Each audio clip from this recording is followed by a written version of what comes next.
Pipila ka mga malapason sa community quarantine ang gipangdakop sa Misamis Oriental. Atong sayron ang detalye ni pinagi sa live report ni Cyril Chavez. Cyril.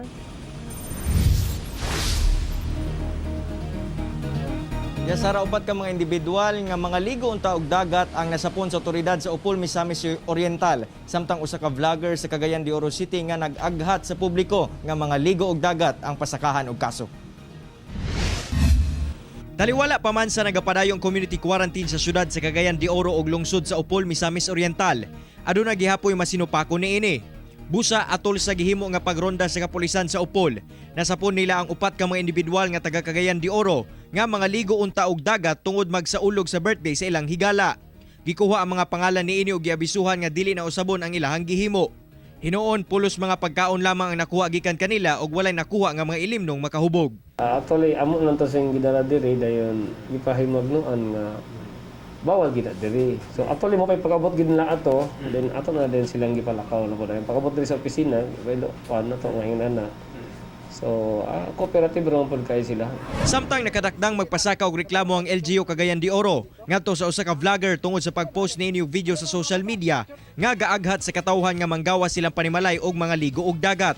Daling mi-viral ang maong video sa vlogger nga miani og nagkadiyang reaksyon sanglit makita sab ang kadaghan sa mga bata nga nangaligo.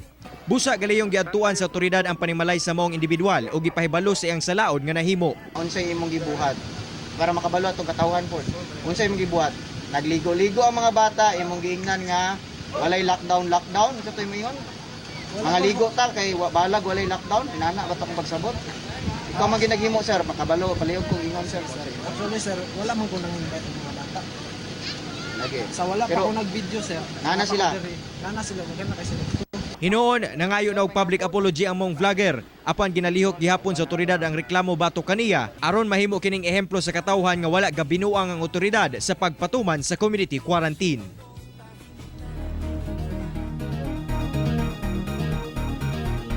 Sara, nanawagan karon ng otoridad ngadto sa publiko nga dili magpabadlong og likayan ang panagtapok aron makalikay or dili mataptan sa COVID-19. Sara.